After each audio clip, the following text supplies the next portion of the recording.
Passport করতে হলে police verification লাগে। আমি জিজ্ঞেস করতে আরম্ভ করলাম, অনেকেও হয়তো আগেও করেছে, কারণটা কি?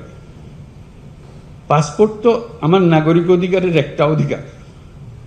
আমি চোর না ডাকাত না কি সেটা ভিন্নভাবে পুলিশ আমার বিচার করবে, কিন্তু আমাকে যে জন্ম সনদ দিয়েছেন সেটাও কোনো পুলিশ ভেরিফিকেশন দিয়ে করেননি।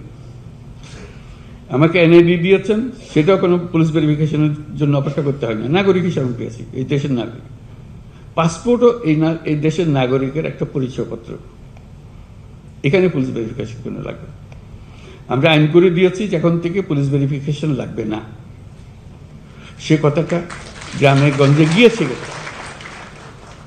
যে তালি দেখে মনে হলো এটা পৌঁছে নাই।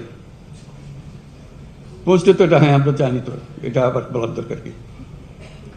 আমার বলার কারণে তালি দেওয়ার অর্থ হলো যে সুন্দর কাজ হয়েছে, তো তার মানে এই কথা মানে পৌঁছে না। অথচ আমরা এখানে সিদ্ধান্ত নিয়ে বসে আছি বেশ কিছুদিন আগে। এই যে দূরত্ব, এটাও যেন না থাকে। এগুলোর কোনো কারণ নেই, বিনা কারণে মানুষ হয়রানি করা। হয়রানি করাটাই যেন আমাদের ধর্ম।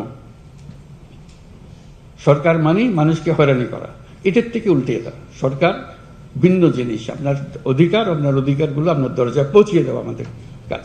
এটাই যেন আমরা স্মরণ রাখি।